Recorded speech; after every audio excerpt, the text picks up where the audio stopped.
Hello, good evening. Hello. I hope you can listen me. കേൾക്കുന്നില്ലേ? Yes. So everyone should join the session because you are having no interval.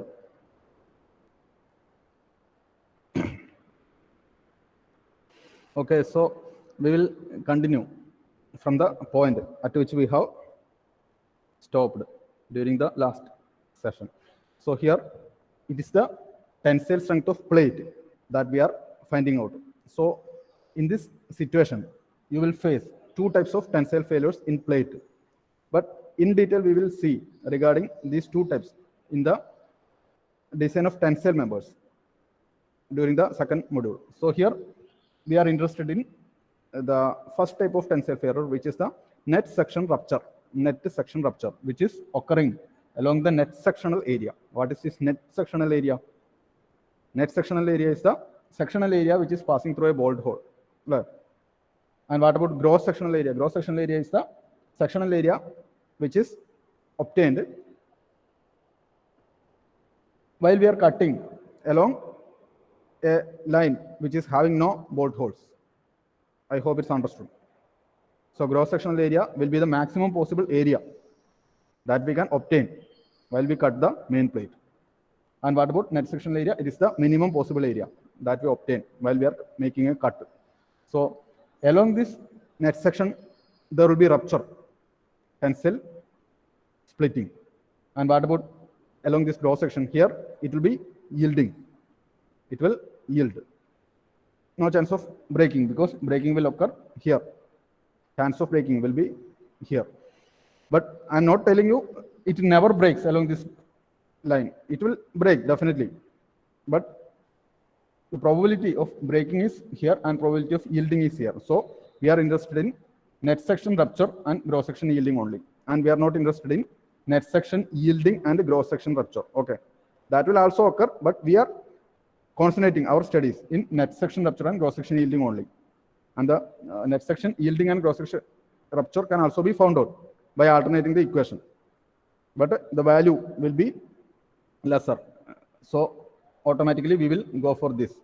So that is why I have not taken the gross section yielding here. I have taken only the net section rupture and I found out the strength against failure in the case of net section rupture in our main plate. So here, why I have taken this main plate only here, the cover plate also will be subjected to tensile failure. But the cover plate here resists the tension combinedly. So two cover plates are there at the top and at the bottom. So two cover plates at the top and bottom are having a thickness of 6 millimeters each. So 6 plus 6, 12.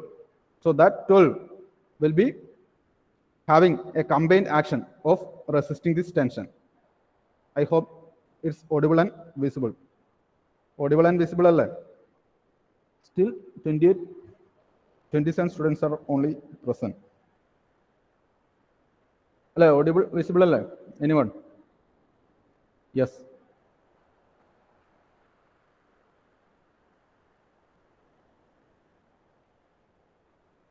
Others എവിടെയാണ് others?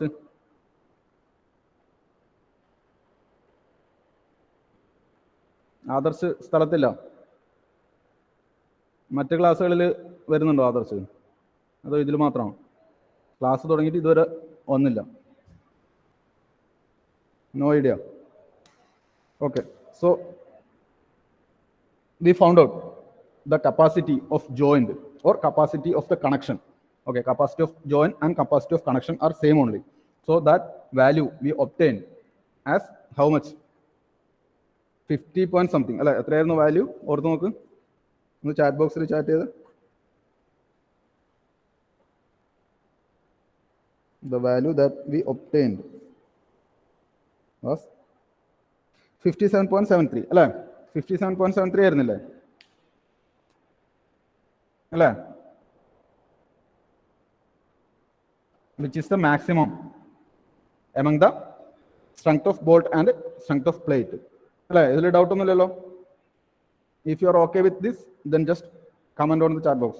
It's okay. Otherwise, just tell me where you have got stuck. Okay. So now what we are doing, the first part is over. In first part, they have asked to find out the capacity of the connection that we found out, or capacity of the junction, or capacity of the joint. Now, what we are going to do is to find the efficiency of the joint. So what is this efficiency of the joint? I hope the steps to find out the here. Actually, it is not a TDP. Actually, we write it as TDN. Okay. So here, TDP also can be written, but specifically you can write it as TDN because it is the net sectional tensile strength. Okay. In this tensile strength, we are concentrated only at the net sectional area. So we can write it as TDN. D stands for design, N stands for net sectional, and T stands for tension. Okay. So in this way, TDN will be better for this equation. Okay. So now TDP no TDP design tensile strength of plate. So now I am going to find out. Now I hope it's clear for everyone. Otherwise, I will assume it as clear. So now it's the efficiency. So actually, what is the significance of this efficiency of a connection? Here you suppose you are having a connection like this for these two plates. It is connected at the top and bottom by means of cover plates and bolts. And now you assume the same plate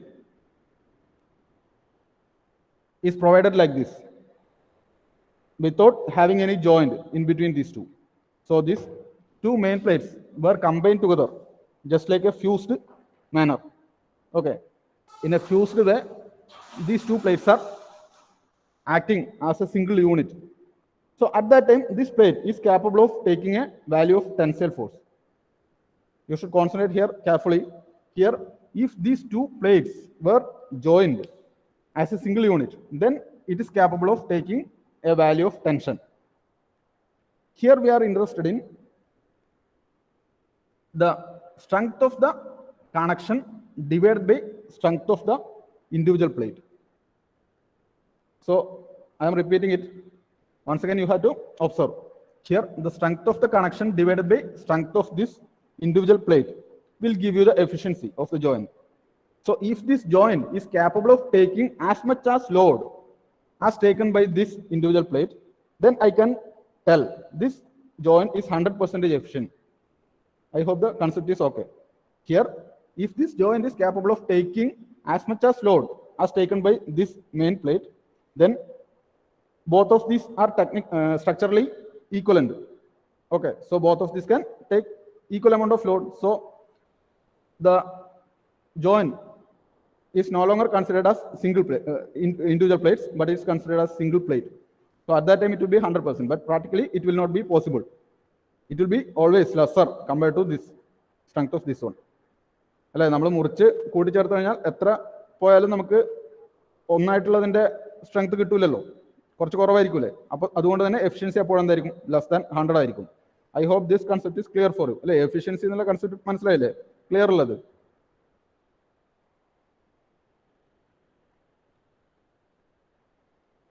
efficiency clear അല്ലേ? Dhanya just comment ചെയ്തേ. Jayaram. So what step you should take to find out the efficiency? Efficiency eta. Okay, you have to write efficiency, otherwise you will be in trouble to identify this letter. Okay, so efficiency can be written as the strength of the joint or the capacity of the joint or the capacity of the connection or the strength of the connection or the strength of the junction, whatever it is. Okay, strength of joint divided by strength of main plate. Strength of main plate. ഇങ്ങനെ എഴുതിയാൽ മനസ്സിലാവില്ലേ? ഈ main പ്ലേറ്റിന്റെ strength, main പ്ലേറ്റിന്റെ മാത്രമുള്ള strength. മനസ്സിലായില്ലേ? Taken as A single unit. അങ്ങനെ വേണമെങ്കിൽ നിങ്ങൾ ഇവിടെ എഴുതിക്കോളാം. മനസ്സിലായി? ഏതായാലും കൺസെപ്റ്റ് മനസ്സിലായല്ലോ. മെയിൻ പ്ലേറ്റിന്റെ സ്ട്രെങ്ത് എന്ന് പറയുമ്പോൾ നിങ്ങൾ ആ മെയിൻ പ്ലേറ്റിന്റെ ഹോൾ ഇട്ടിട്ടുള്ള സ്ട്രെങ്ത് എന്ന് വിചാരിക്കരുത് കേട്ടോ. ഹോൾ ഇടുന്നില്ല ഇവിടെ. നമ്മൾ ഒരു സിംഗിൾ മെയിൻ പ്ലേറ്റ് എടുത്തിട്ട് അത് ഇത് രണ്ടും ഫ്യൂസ് ആയിട്ടുള്ള ഒരു പ്ലേറ്റ് ആണെന്ന് അസ്യൂം ചെയ്തിട്ടാണ് ചെയ്യുന്നത്. അവിടെ ബോട്ട് ഹോൾ ഇല്ല. മനസ്സിലായില്ലേ? സോ അതുകൊണ്ട് ഇങ്ങനെ എഴുതുമ്പോൾ അത് മനസ്സിലുണ്ടാവണം. അല്ലെ? കണ്ടുപിടിച്ചൂടെ? സ്ട്രെങ്ത് ഓഫ് ജോയിന്റ് നമുക്കറിയാലോ എത്രയാണ്? 57.73, അത്രയും കിലോ ന്യൂട്ടൺ അല്ലെ? ഇനി സ്ട്രെങ്ത് ഓഫ് മെയിൻ പ്ലേറ്റ് എന്താ? അവിടെ നിങ്ങൾ എന്തെടുത്താൽ മതി? നമ്മൾ ടെൻസൈൽ സ്ട്രെങ്ത് ഓഫ് പ്ലേറ്റ് കാണാനുള്ള ഇക്വേഷൻ അറിയാം അല്ലെ? എന്താണ് ടെൻസൈൽ സ്ട്രെങ്ത് ഓഫ് പ്ലേറ്റ്?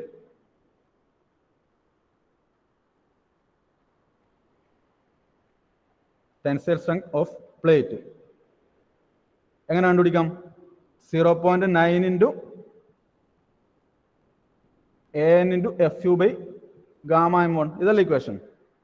ഇതാണ് സ്ട്രെങ്ത് ഓഫ് പ്ലേറ്റ് കണ്ടുപിടിക്കാനുള്ള ഇക്വേഷൻ. അതിൽ AN മാത്രമല്ലേ വ്യത്യാസമുള്ളൂ. AN എന്തായി മാറും? AN ഇസ് ഈക്വൽ ടു നമ്മുടെ ബ്രെഡ്ത്ത് ഇൻറ്റു തിക്നെസ്. ഇത്രയും പോരെ? അതിൽ നിന്ന് ബോൾട്ട് ഹോൾ മൈനസ് ചെയ്യണ്ടല്ലോ? വേണ്ട. സോ ഈ ഒരു വ്യത്യാസം മാത്രമല്ലേ ഉള്ളൂ. അപ്പോൾ അത് സബ്സ്റ്റിറ്റ്യൂട്ട് ചെയ്തോ. 0.9 into,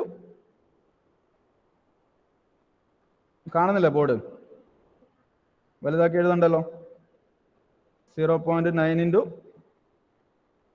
B into T into FU അല്ലേ? FU value 410 divided by 1.25 gamma M1 അല്ലേ? So this value, in this value you have to substitute B and T. B എത്ര കിട്ടിയത് നമുക്ക് നേരത്തെ? B വാല്യൂ എത്ര കിട്ടിയേ? ഒന്ന് ചാറ്റ് ബോക്സിൽ കമന്റ് ചെയ്ത്. അതുപോലെ T വാല്യൂ എത്ര? T വാല്യൂ തിക്നെസ് അത് എത്ര കിട്ടി? അത് 8 അല്ലേ? 8 mm തിക്ക് അല്ലേ? B വാല്യൂ എത്രയായിരുന്നു ഒന്ന് പറഞ്ഞേ.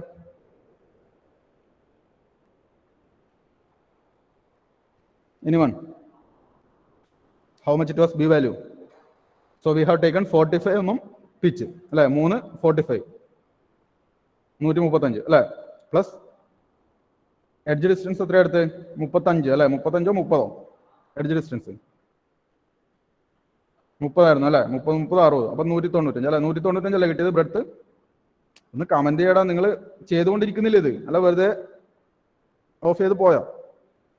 195 ആയിരുന്നില്ലേ B വാല്യൂ അല്ലേ?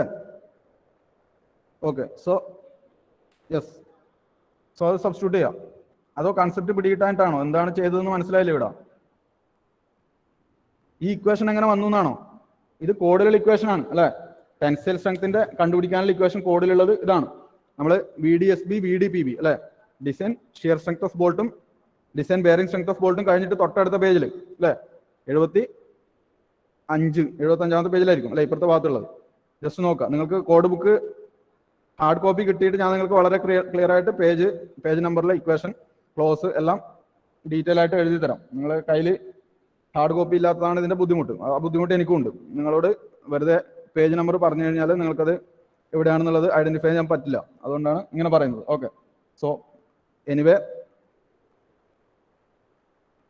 You will be within the college within some 2 or 3 weeks definitely. So at that time we will rectify this difficulty. Okay, so I hope this value you obtain. How much you obtain? എത്ര കിട്ടി the value? Comment ചെയ്ത.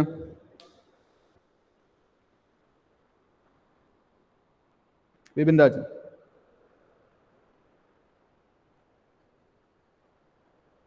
The tensile strength of the individual main plate is obtained as 30. Just calculate ചെയ്ത് നോക്ക്.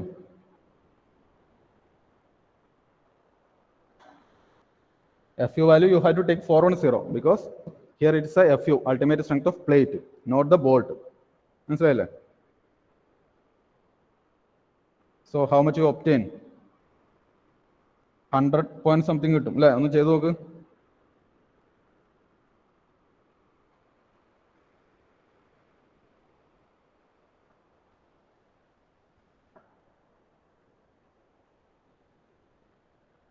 $106.27 കിട്ടുന്നുണ്ടോ? 106.27.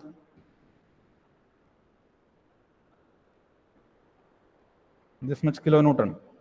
So what is the significance of this value? So if you take a single plate like this, a single plate with a thickness similar to this one, if you take it and elongate and provided a tensile strength, then what will happen? At a 106 kilonewton, it will fail in tension.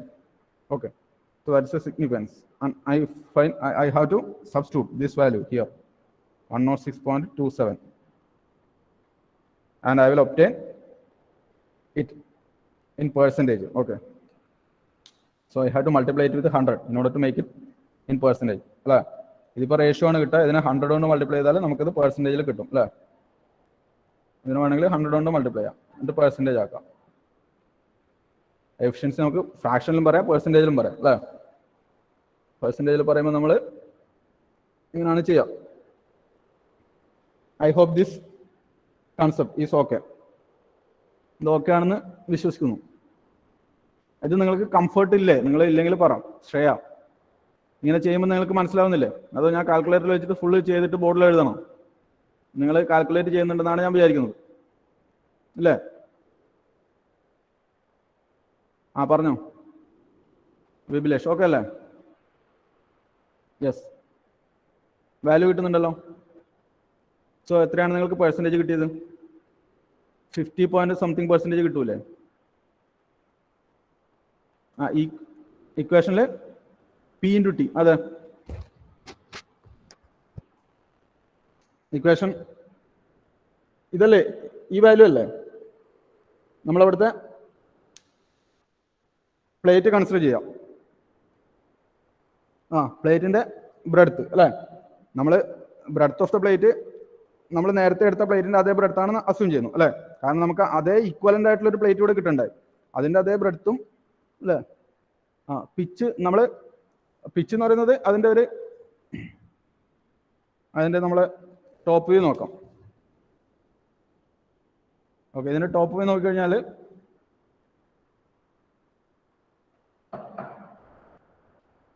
നമുക്കിങ്ങനെ കിട്ടുക അല്ലേ.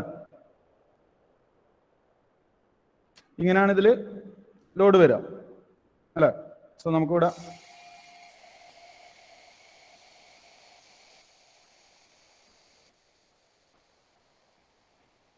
ഇങ്ങനെയാണ് main plate ഉള്ളത് അല്ലേ. ഇവിടെ നമുക്ക് ഇങ്ങനെ bolt.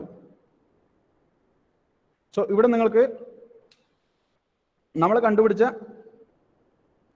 പ്ലേറ്റിന്റെ സ്ട്രെങ്ത് അല്ലെ, പ്ലേറ്റിന്റെ സ്ട്രെങ്ത് നമുക്ക് 290.476 kilonewton അല്ലെ.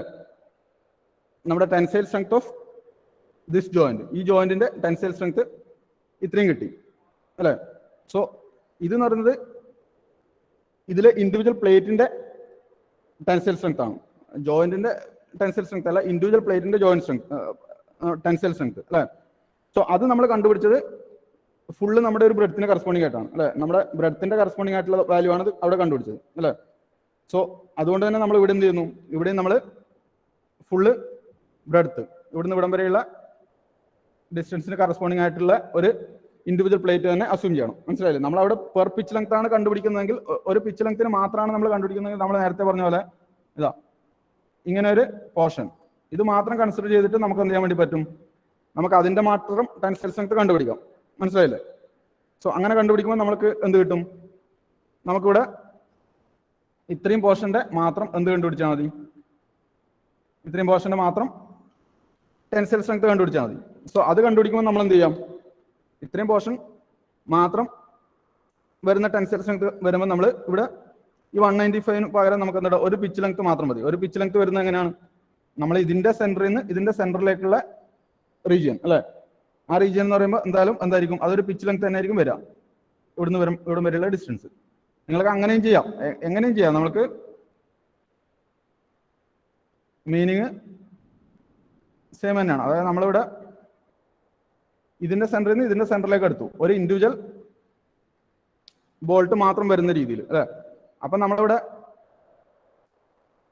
അവിടുത്തെ TDN കണ്ടുപിടിക്കണമെങ്കിൽ എന്ത് ചെയ്യും, അവിടുത്തെ TDN കണ്ടുപിടിക്കണമെങ്കിൽ നമ്മൾ P - D0 × T എടുക്കും അല്ലെ. ഇങ്ങനെ ചെയ്യും. അതായത് ഒരു പിച്ച് ലെങ്ത്തിന് ഒരു D0 മൈനസ് ചെയ്യാം.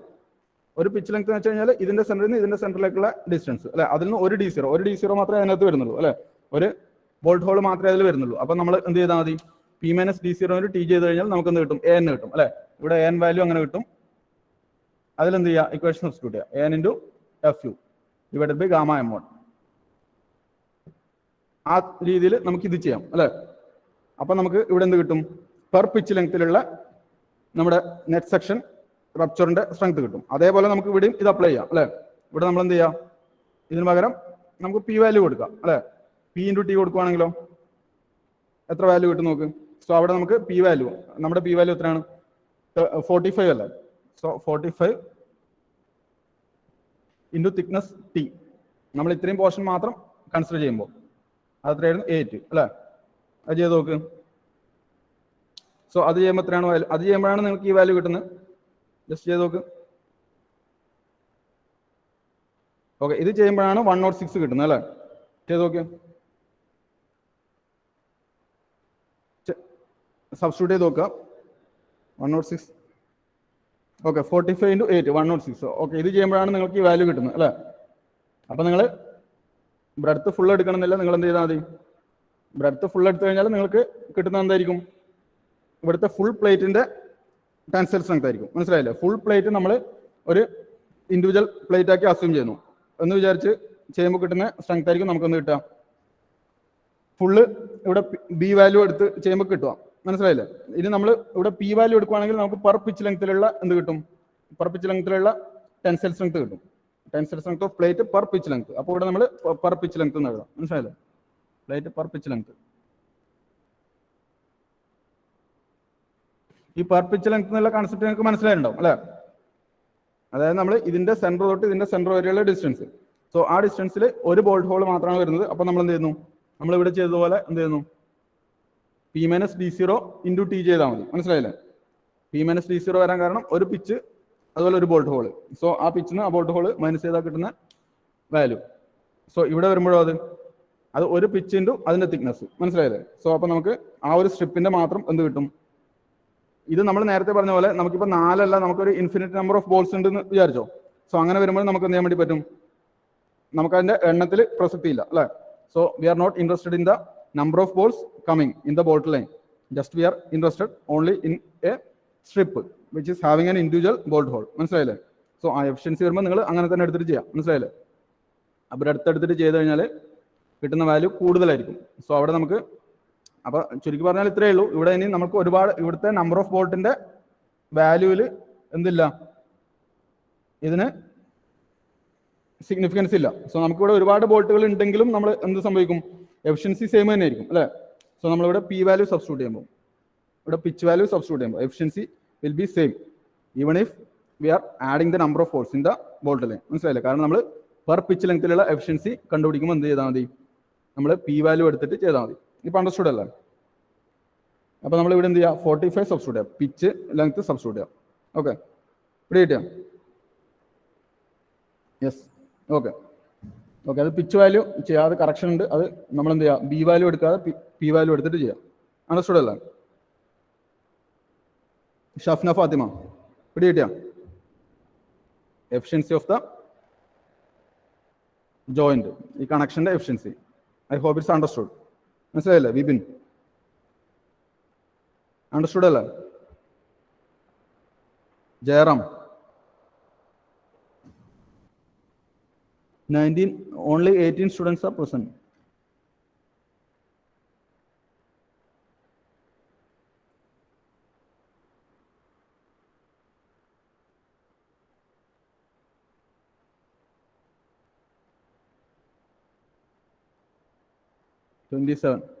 ബാക്കിയുള്ളവരോ, ഉസ്മാൻ,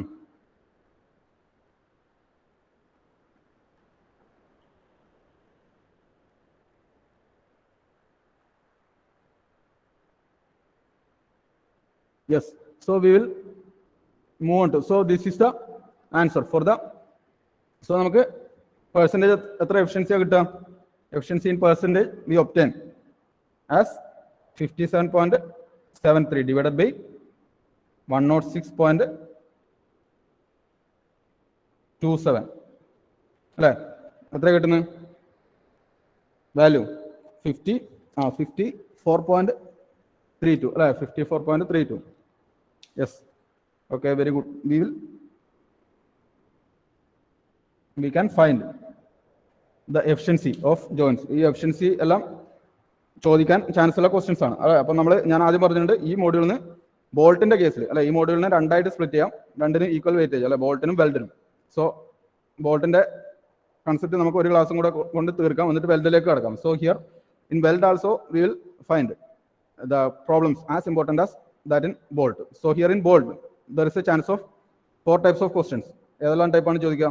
ഒന്നെന്ന് പറയുന്നത് നിങ്ങൾക്കൊരു ലോഡ് തരും, എന്നിട്ട് എന്ത് ചെയ്യും, നിങ്ങളോട് ആ ലോഡിന് കറസ്പോണ്ടിങ് ആയിട്ട് ഒരു പർട്ടിക്കുലർ ജോയിന്റ് ഡിസൈൻ ചെയ്യാൻ പറയും. അതൊരു ഫസ്റ്റ് ക്വസ്റ്റ്യൻ, ഡിസൈൻ ക്വസ്റ്റ്യൻ. പിന്നെന്താണ്, നിങ്ങൾക്ക് ഒരു സിറ്റുവേഷൻ തരും അല്ലേ, അതായത് ഇങ്ങനെയുള്ള ഒരു സിറ്റുവേഷൻ തരും, എന്നിട്ട് ഈ ജംഗ്ഷൻ എടുക്കാൻ പറ്റുന്ന മാക്സിമം ലോഡ് എത്രയാണെന്ന് കണ്ടുപിടിക്കാൻ പറയും. മനസ്സിലായില്ലേ? അത് രണ്ടാമത്തെ ടൈപ്പ്. മൂന്നാമത്തെ ടൈപ്പ് നിങ്ങൾക്ക് ഒരു ലോഡ് തരും, അതുപോലെ ഇങ്ങനെ ഒരു സിറ്റുവേഷനും തരും, എന്നിട്ട് they will ask whether the junction is capable of taking this load. If it's not capable of taking the load then redesign the structure. മനസ്സിലായില്ലേ? അങ്ങനെയുള്ള മൂന്നാമത്തെ ടൈപ്പ് ക്വസ്റ്റ്യൻ. നാലാമത്തെ ടൈപ്പ് ക്വസ്റ്റ്യൻ ആണ് ഈ പറഞ്ഞ എഫിഷ്യൻസി കണ്ടുപിടിക്കാനുള്ള ടൈപ്പ്. മനസ്സിലായില്ലേ? ഇങ്ങനെയുള്ള 4 ടൈപ്പാണ് ഇതുവരെ ചോദിച്ചു കണ്ടിട്ടുള്ളത്. അത് എല്ലാ കാലത്തും ചോദിച്ചിട്ടുമുണ്ട്. ബോൾട്ടിൽ നിന്ന് എല്ലാ പ്രാവശ്യം ഒരു ക്വസ്റ്റ്യൻ ഉണ്ടാവും, വെൽഡിൽ നിന്നും ഉണ്ടാവും. വെൽഡിൽ നിന്ന് ഉണ്ടാവാത്ത വർഷങ്ങൾ ഉണ്ടായിട്ടുണ്ട്, പക്ഷേ ബോൾട്ടിൽ നിന്ന് എല്ലാ വർഷവും ഉണ്ടായിട്ടുണ്ട്. So I hope this concept is clear. Now we will move on to a design problem. Okay, so first we will design a lap joint. ഒരു ലാബ് ജോയിന്റ് ഡിസൈൻ ചെയ്യാം. അതുപോലെ തന്നെയാണ് അതുപോലെ തന്നെയാണ് ബഡ് ജോയിന്റ് ആയാലും ഡിസൈൻ ചെയ്യേണ്ടത്. So you have to write down the problem. So here you are requested to design a joint which is capable of taking some amount of load. Okay, right? Two flats, two FLAT, two flats. So what is flat? Flat is a structure like this. So actually isometric view, it will be like this, not like this. It will be having a lesser thickness. Okay, like this. So it will extend like this. So it's known as a flat section. So angle section, channel section, flat section. So two flats of Fe410 grade steel. Two flats of Fe410 grade steel, not mild steel. Fe410 grade steel. Each 210 mm by 8 mm. Each 210 mm by 8 mm. Each 210 mm by 8. അതായത് 210 by 8ന്റെ significance എന്താ? ഞാൻ നേരത്തെ ഇങ്ങനെ വരച്ചില്ലേ അല്ലേ, ഇങ്ങനെ വരച്ചിട്ട് ഇങ്ങനെയാണ് കൊടുത്തത്. സോ അതിൽ ഇതിന്റെ ക്രോസ് സെക്ഷൻ നോക്കിക്കഴിഞ്ഞാൽ അല്ലേ, ഇതിന്റെ ക്രോസ് സെക്ഷൻ നമുക്ക് ഇങ്ങനെ കിട്ടാം അല്ലേ. അതിൽ ഇത് 210, ഇത് 8. മനസ്സിലായില്ലേ? സോ ഇതിനാണ് നമ്മൾ ഫ്ലാറ്റിന്റെ specification. So 2 flats of Fe410 grade steel, each 210 mm by 8 mm are to be joined by using 20 mm diameter 4.6 grade boards. Are to be joined by means of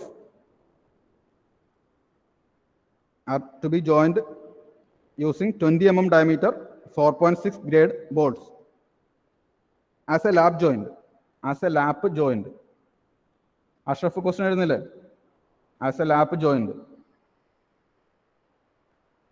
അല്ലേ? Are to be joined using 20 mm diameter 4.6 grade boards to form a lap joint. The joint is supposed to transfer a factored load of 250 kilonewton. The joint is supposed to transfer a factored load of 250 kilonewton, 250 kilonewton. Design the joint.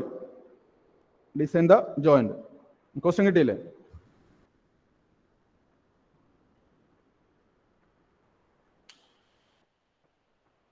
Question understood അല്ലേ everyone? Goban, Joshua, comment ചെയ്ത്. Yes. So here we have to design the structure. So while designing a lap joint, what are the outputs you should obtain? As a final output there should be a detailing അല്ലേ, ഒരു detailing ഉണ്ടാവും. അതിലെന്തുണ്ടാവും? ഈ കാണുന്ന രീതിയിൽ ആയിരിക്കും plates അല്ലേ, ഇങ്ങനെ ആയിരിക്കും ഉണ്ടാവുക. സോ ഇവിടെ നമുക്ക് ലാപ്പ് ലെങ്ത് എന്ന് പറഞ്ഞിട്ട് ഒരു ലെങ്ത് അല്ലേ, അത് അറിയണം. പിന്നെ ഇവിടുത്തെ number of joints, number of balls അല്ലേ. ഈ നമ്പർ ഓഫ് ബോൾസ് എന്ന് പറയുമ്പോൾ തന്നെ അതിലൊരു ചെറിയ തിയറി പോർഷൻ വരുന്നുണ്ട്. അത് ടോപ്പിക്കിൽ നിന്ന് ഡിവേറ്റ് ചെയ്ത് പോകുന്നതല്ല, നിങ്ങളോട് ഈ സമയത്ത് പറയാമെന്ന് വേണ്ടി വിചാരിച്ചിട്ട് ആദ്യം പറയാതിരുന്നതാണ്. മനസ്സിലായില്ലേ? ഇതിന് നമുക്ക് പല രീതിയിൽ അറേഞ്ച് ചെയ്യാം. എനിക്ക് നമ്പർ ഓഫ് ബോൾസ് എന്ന് പറഞ്ഞിട്ട് ഒരു വാല്യൂ കിട്ടും, ഒരു 12, 20 അല്ലെങ്കിൽ 10 അത്രയെങ്കിലും ഒരു വാല്യൂ കിട്ടും. അതിനെ എനിക്ക് എന്ത് ചെയ്യാം, ഇവിടെ ഇഷ്ടമുള്ള രീതിയിൽ പ്ലേസ് ചെയ്യാം. സോ ആ പ്ലേസ് ചെയ്യുന്നതിന്റെ ബേസിൽ നമുക്ക് ക്ലാസിഫൈ ചെയ്യാം ഈ കണക്ഷൻ അല്ലെ. നമ്മൾ ഇങ്ങനെയാണ് ചെയ്യുന്നതെങ്കിലോ ഇത് ചെയിൻ ബോൾട്ടിംഗ് എന്നാണ് പറയാം. മനസ്സിലായില്ലേ? ചെയിൻ ബോൾട്ടിംഗ് എന്ന് പറയും. ഇനി നേരെ മറിച്ച് നമ്മൾ ഇങ്ങനെയാണ് ചെയ്യുന്നതെങ്കിലോ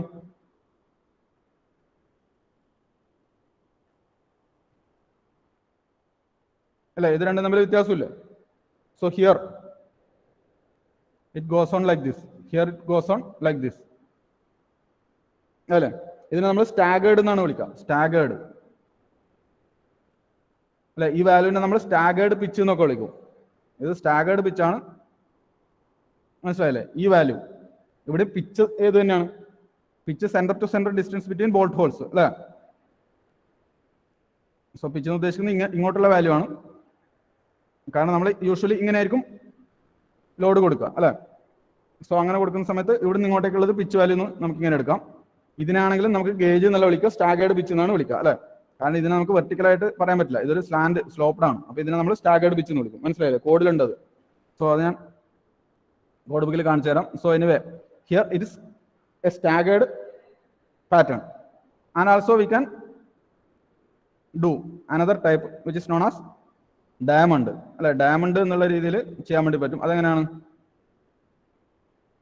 here the number of balls is getting decreased like this അല്ലെ. ഡയമണ്ട് പോലെ ഇപ്പുറത്തും ഉണ്ടാവും അതുപോലെ. മനസ്സിലായില്ലേ? ഇപ്പുറത്തും ഈ മെയിൻ പ്ലേറ്റ് കഴിഞ്ഞ് കഴിഞ്ഞാൽ ഇപ്പുറത്തും ഒന്നുണ്ടാവും, ഇതുപോലെ ഉണ്ടാവും. മനസ്സിലായില്ലേ? സോ ഈ ഡയമണ്ടിന്റെയും ക്വസ്റ്റ്യൻ നിങ്ങൾക്ക് പാറ്റേൺ തന്നിട്ട് നിങ്ങളോട് അതിന്റെ സ്ട്രെങ്ത് കണ്ടുപിടിക്കാൻ പറഞ്ഞു കഴിഞ്ഞാൽ നമ്മൾ ചെയ്ത സ്റ്റെപ്പിന് കുറച്ച് വേരിയേഷൻ വരും. മനസ്സിലായില്ലേ? അതായത് നമ്മൾ ഇതുവരെ ചെയ്ത സ്ട്രെങ്ത് കണ്ടുപിടിക്കാനുള്ള ക്വസ്റ്റ്യനിൽ നമ്മൾക്ക് ചെയിൻ ടൈപ്പാണ് കിട്ടിയത്. അതുകൊണ്ടാണ് നമ്മൾ ആ ഒരു പ്രൊസീജിയർ ചെയ്തത് അല്ലെ. പ്ലേറ്റിന്റെ നെറ്റ് ടെൻസൈൽ സ്ട്രെങ്ത് കണ്ടുപിടിക്കാനുള്ള മെത്തേഡ് നമ്മൾ അങ്ങനെ എടുത്തത് അതുകൊണ്ടാണ് അല്ലെ. ഇവിടുത്തെ കേസിൽ നമുക്ക് കുറെ ബോൾട്ട് ലൈൻസ് ഉണ്ട് അല്ലെ. ഇവിടെ ഒരു ബോൾട്ട് ലൈൻ ഉണ്ട്, ഇവിടെ ഒന്നുണ്ട്, ഇവിടെ ഒന്നുണ്ട്, ഇവിടെ ഒന്നുണ്ട് അല്ലെ. സോ ഇതിന്റെ എല്ലാം കേസിൽ ഡിഫറെന്റ് ആയിരിക്കും നെറ്റ് ടെൻസൈൽ സ്ട്രെങ്ത് അല്ലെ. അപ്പൊ ഏതിലൂടെയാണ് നമുക്ക് മിനിമം ടെൻസൈൽ സ്ട്രെങ്ത് കിട്ടുന്നത് അതായിരിക്കും നമ്മുടെ ടെൻസൈൽ സ്ട്രെങ്ത് അല്ലെ. സ്ട്രെങ്ത് മിനിമം വാല്യൂ കിട്ടുന്ന ഉദ്ദേശിക്കുന്നത് ആ ഭാഗത്തായിരിക്കും അത് പൊട്ടുക അല്ലെ. ആദ്യം പൊട്ടുക അവിടെ ആയിരിക്കും ആ മിനിമം കിട്ടുന്ന വാല്യൂല്. അത് നമുക്ക് ഇവിടെയാണോ ഇവിടെയാണോ ഇവിടെയാണോ ഇവിടെയാണോ എന്നെല്ലാം കണ്ടുപിടിക്കണമെങ്കിൽ എന്ത് ചെയ്യണം, എല്ലാ പ്ലെയിനിലുള്ള ടെൻസൈൽ സ്ട്രെങ്ത് കണ്ടുപിടിച്ചിട്ട് നമ്മൾ അതിൽ മിനിമം വാല്യൂ കൊടുക്കണം. മനസ്സിലായോ? അല്ലെ, നമുക്ക് മിനിമം വാല്യൂ അല്ലേ കിട്ടേണ്ടത് സ്ട്രെങ്ത് കണ്ടുപിടിക്കണമെങ്കിൽ. സോ നമുക്ക് എല്ലാ പ്ലെയിനിലും കണ്ടുപിടിച്ചിട്ട് അതിന്റെ മിനിമം വാല്യൂ ആണ് എടുക്കേണ്ടത്. പക്ഷെ നമുക്ക് വേറൊരു മെത്തേഡിലൂടെയാണ് അത് ചെയ്യാം. അത് ഞാൻ നിങ്ങൾക്ക് ഇതെല്ലാം കഴിഞ്ഞിട്ട് പറഞ്ഞുതരാം. കാരണം അങ്ങനെയുള്ളത് അങ്ങനെ ചോദിച്ചു കണ്ടില്ല. എനിവേ അത് സമയം കിട്ടിയില്ലെങ്കിൽ നിങ്ങളുടെ ക്ലാസ് നോട്ട്ബുക്കിൽ ആഡ് ചെയ്തിടാം. നിങ്ങളത് നോക്കിയിട്ട് പഠിക്കാൻ പറ്റുമോ നോക്കാം. മനസ്സിലായില്ലേ? ഇപ്പൊ നമ്മൾ എന്ത് ചെയ്യാം, now we should stick on to this chain bolting. മനസ്സിലായില്ലേ? ചെയിൻ ബോൾട്ടിങ്ങിൽ നമുക്കത് പ്രൊവൈഡ് ചെയ്യാം അറ്റ് ദ എൻഡ് അല്ലേ. അവസാനം നമുക്ക് നമ്പർ ഓഫ് ബോൾസ് കിട്ടിക്കഴിഞ്ഞാൽ. സോ ഇനി നമ്മൾ ബോൾട്ട് പാറ്റേണിന്റെ ക്ലാസിഫിക്കേഷൻ തിയറിക്ക് ചോദിച്ചാലും ഇത് എഴുതിക്കൊള്ളണം. മനസ്സിലായില്ലേ? സ്റ്റാഗേർഡ്, ഡയമണ്ട്, അതുപോലെ നമ്മളിപ്പോൾ പറഞ്ഞ chain bolting. Okay, so now we write down the values that they have given in question. എന്തെല്ലാം തന്നുള്ളത്? ബോൾട്ടിന്റെ സ്പെസിഫിക്കേഷൻസ് എന്തൊക്കെയാ? 4.6 അല്ലെ, 4.6 ഗ്രേഡ്. അതുകൊണ്ട് നമുക്ക് എന്ത് എഴുതാം? അതിന്റെ FI വാല്യൂ, FU വാല്യൂ അല്ലെ. FIB = 240. അതുപോലെ FUB ആണെങ്കിലോ 400 അല്ലെ. ഇങ്ങനെ കിട്ടാം. ഇനി നമുക്ക് തന്നിട്ടത് ഡയമീറ്റർ അല്ലെ. 20 mm ഡയമീറ്റർ ക്വസ്റ്റ്യനിൽ തന്നത്. 20 mm ഡയമീറ്റർ ബോൾട്ടാണ്. അതുകൊണ്ട് തന്നെ 22 mm അല്ലെ. ടേബിളിന്റെ പേജ് നമ്പറും ടേബിൾ നമ്പറും എഴുതി വെക്കുക. മനസ്സിലായില്ലേ? ഡിയും D0. പിന്നെ ക്വസ്റ്റ്യൻ എന്താ തന്നിട്ടുള്ളത്? ലാബ് ജോയിന്റ് ആണ് തന്നിട്ടുണ്ട്. പ്ലേറ്റ് തിക്നെസ് തന്നിട്ടുണ്ട് അല്ലെ. പ്ലേറ്റ് തിക്നെസ് എത്രയാണ്? പ്ലേറ്റ് തിക്നെസ് നമുക്കിവിടെ 210 mm/8 mm എന്നാണ് പറയുന്നത് അല്ലെ. അപ്പോൾ അവിടെ തിക്നെസ് എന്തായിരിക്കും? എന്തായാലും ബ്രെഡ്ത്ത് 210 ആയിരിക്കും, തിക്നെസ് 8 ആയിരിക്കും അല്ലെ. ഇവിടെ 210 ആയിരിക്കും അല്ലേ.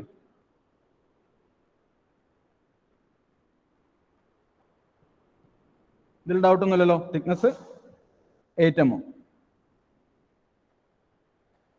So in this way the details are given in question. Now you have to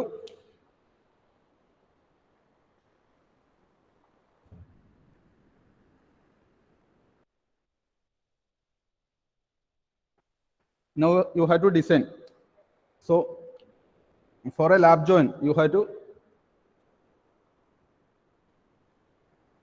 find out the capacity of bolt.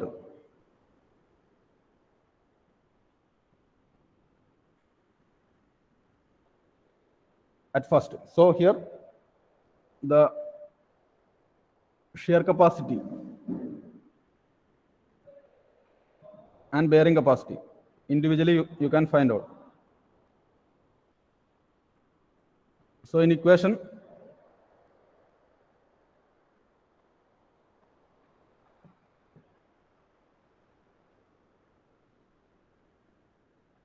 I am assuming all the shear planes are coming in the threaded plane. Okay, so I am writing up to this much only the equation. Okay, now what about now you can substitute, I hope. Substitute ചെയ്തൂടെ? Values എല്ലാം അറിയാലോ. FUB അറിയാം അല്ലേ, അതുപോലെ gamma M B അറിയാം. Gamma M B സൈഡിൽ എഴുതാം 1.25 അല്ലേ. ഇനി നിങ്ങൾക്ക് NN ANB. NN ഇവിടെ എത്ര വരിക? നമ്പർ ഓഫ് ഷിയർ പ്ലെയിൻസ് എത്ര വരിക? ഇതിന്റെ സെക്ഷണൽ വ്യൂ നോക്കുക. സെക്ഷണൽ വ്യൂ ഇങ്ങനെ ആയിരിക്കും ഉണ്ടാവുക അല്ലേ. So here we are having how many shear planes? Now I am assuming we are providing a single bolt line. ഒരു സിംഗിൾ ബോൾട്ട് ലൈൻ മാത്രമാണ് കൊടുക്കുന്നത് അസ്യൂം ചെയ്തിട്ട് ഞാൻ എന്ത് ചെയ്യുന്നു, ഒരു സിംഗിൾ ഷിയർ പ്ലെയിൻ വരുന്ന രീതിയിൽ അസ്യൂം ചെയ്യുന്നു അല്ലെ. എനിക്കിപ്പോൾ നമ്പർ ഓഫ് ബോൾസ് അറിയില്ല, അതുകൊണ്ട് ഞാൻ എന്ത് ചെയ്യുന്നു, ഒരു സിംഗിൾ ഷിയർ പ്ലെയിനിൽ എല്ലാ ബോൾസും കൊടുക്കാമെന്ന് വിചാരിച്ചിട്ട് എന്ത് ചെയ്യുന്നു, ഒരു സിംഗിൾ ഷിയർ പ്ലെയിൻ മാത്രം എടുക്കുന്നു. അപ്പോൾ നമുക്ക് NN വാല്യൂ 1 എന്ന് കിട്ടും അല്ലേ. സോ അത് വേണമെങ്കിൽ സൈഡിൽ എഴുതി വെക്കാം. Assume we are providing the number of balls in a single bolt line. So the shear planes number of shear planes will be NN. ആ സൈഡിൽ എഴുതി വെക്കാം. The number of shear planes NN will be 1 അല്ലേ. ആ സൈഡിൽ എഴുതി വെക്കാം. ANB എത്രയാ അറിയാലോ, 5/4 × 20 square × 0.78. മനസ്സിലായില്ലേ? 5/4 × 20 square × 0.78 അതാണ് ANB കിട്ടുക. സബ്സ്റ്റിറ്റ്യൂട്ട് ചെയ്തോ, എന്നിട്ട് നിങ്ങൾക്ക് വാല്യൂ കിട്ടും അല്ലേ. ബെയറിംഗ് കപ്പാസിറ്റി അങ്ങനെ തന്നെയല്ലേ, VDPB അല്ലേ. ഇത് VDPB is obtained as 2.5 kb dt FU by gamma M1 gamma MB അല്ലേ. സബ്സ്റ്റിറ്റ്യൂട്ട് ചെയ്തൂടെ? KB വാല്യൂ എങ്ങനെ കണ്ടുപിടിക്കാം? KB വാല്യൂനും നമ്മൾ നേരത്തെ ചെയ്ത അതേ പ്രൊസീജിയർ അല്ലേ. ആ റെക്കമെൻഡേഷൻസ് നോക്കുക, അതിൽ നമുക്ക് അറിയാം അല്ലേ. നമ്മൾ ടെൻസൈൽ ലോഡാണ് അപ്ലൈ ചെയ്തിട്ടുള്ളത്, അതുകൊണ്ട് നമുക്ക് 16/200 അതാണ് മാക്സിമം വാല്യൂ ഫോർ പിച്ച്, അതിലെ മിനിമം വാല്യൂ അല്ലേ. 16/200 അതിലെ മിനിമം വാല്യൂ ആണ് നമ്മുടെ മാക്സിമം പിച്ച്. അത് നിങ്ങൾ കണ്ടുപിടിക്കുക. തിക്നെസ് അറിയാലോ, അതറിയാം അല്ലേ. അതുപോലെ 12T എപ്സിലോൺ അതിനെ നമ്മൾ കമ്പയർ ചെയ്ത് നോക്കാം. സോ അത് ചെയ്ത് കഴിഞ്ഞാൽ നിങ്ങൾക്ക് പിച്ചിൻ്റെ വാല്യൂ കിട്ടും. പിന്നെ നിങ്ങൾക്ക് കണ്ടുപിടിക്കേണ്ടത് എൻഡ് ഡിസ്റ്റൻസ്. സോ എൻഡ് ഡിസ്റ്റൻസിനും നമ്മൾ കണ്ടീഷൻ കൊടുക്കുക അതല്ലേ. എൻഡ് ഡിസ്റ്റൻസിൻ്റെ 1.5 D0 അല്ലെങ്കിൽ 1.7 D0, അതിൽ 1.5 D0 എടുക്കുക, എന്നിട്ട് അത് കൊടുത്തു നോക്കുക. അതുപോലെ സ്പേസിങ് 2.5 D, സ്പേസിങ് മിനിമം കൊടുത്തിരിക്കേണ്ട സ്പേസിങ് അല്ലേ, അത് നമ്മൾ 2.5 D ആണെന്ന് എടുക്കുക അല്ലേ. എൻഡ് ഡിസ്റ്റൻസിനാണ് ഞാൻ നേരത്തെ പറഞ്ഞത് 12T എപ്സിലോൺ അല്ലേ. 12T എപ്സിലോൺ എൻഡ് ഡിസ്റ്റൻസിന്റെ മാക്സിമം വാല്യൂ ആണ് അല്ലേ. സോ അത് കമ്പയർ ചെയ്ത് നോക്കുക. 16T/200, 16T അല്ലെങ്കിൽ 200, അതുപോലെ 12T എപ്സിലോൺ ഇതിനകത്ത് വരുന്ന രീതിയിൽ പിച്ച് കൊടുക്കുക. അതറിയാലോ നിങ്ങൾക്ക്, നമ്മൾ സ്ഥിരം ചെയ്യുന്ന സ്റ്റെപ്പ് തന്നെ. നേരെ മറിച്ച് 2.5 D0, അതുപോലെ 1.5 T, 1.7 T. മനസ്സിലായില്ലേ? ഇതിലേതെങ്കിലും ഒന്ന് നിങ്ങൾ എന്ത് ചെയ്യാം, എൻഡ് ഡിസ്റ്റൻസ് കണ്ടുപിടിക്കാൻ വേണ്ടിയിട്ട് ഏതെങ്കിലും ഒരു വാല്യൂ അല്ലെങ്കിൽ അതിൻ്റെ ഇടയിൽ വരുന്ന ഏതെങ്കിലും ഒരു വാല്യൂ. മനസ്സിലായില്ലേ? സോ അത് നിങ്ങൾ എടുക്കുക, എന്നിട്ട് ചെയ്ത് നോക്കാം. എന്നിട്ട് നമുക്ക് എന്ത് ചെയ്യാം, നമുക്ക് ഈ പറഞ്ഞ എൻഡ് ഡിസ്റ്റൻസിനും പിച്ചിന് ഏതെങ്കിലും ഒരു വാല്യൂ കൊടുത്തിട്ട് അതിന് കറസ്പോണ്ടിങ് ആയിട്ടുള്ള KB വാല്യൂ കണ്ടുപിടിക്കുക. ഒരു 0.5, 0.6 റേഞ്ചിലാണ് KB വാല്യൂ യൂഷ്വലി വരുന്നത്. മനസ്സിലായില്ലേ? സോ D വാല്യൂ അറിയാം അല്ലേ, diameter of bolt 20, T value അറിയാം, തിക്നെസ് 8 mm, FU അറിയാം, ഗാമ MB അറിയാം. ചെയ്ത് നോക്കുക അതല്ലേ. സോ നിങ്ങൾക്കൊരു VDPB വാല്യൂം കിട്ടും എന്നിട്ട് നമുക്ക് എന്ത് കിട്ടും? അതിൽ നിന്ന് ബോൾട്ടിന്റെ കപ്പാസിറ്റി കിട്ടും അല്ലേ? സോ കപ്പാസിറ്റി കിട്ടിക്കഴിഞ്ഞാൽ എന്താ ചെയ്യേണ്ടത്? ജസ്റ്റ് നമുക്ക് ലോഡ് അറിയാം, മൊത്തം ലോഡ് അറിയാം. ലോഡ് ഡിവൈഡഡ് ബൈ കപ്പാസിറ്റി ചെയ്ത് കഴിഞ്ഞാൽ എന്ത് കിട്ടും? നമ്പർ ഓഫ് ഫോൾസ് കിട്ടും അല്ലേ? നമ്പർ ഓഫ് ഫോൾസ് കണ്ടുപിടിക്കുന്നത് വരെ ചെയ്യാം. എത്ര നമ്പർ കിട്ടുന്നത് നോക്കുക, ബാക്കി നമുക്ക് നെക്സ്റ്റ് ക്ലാസ്സിൽ ചെയ്യാം. Okay okay, so we will continue the problem in the next session. Okay, bye.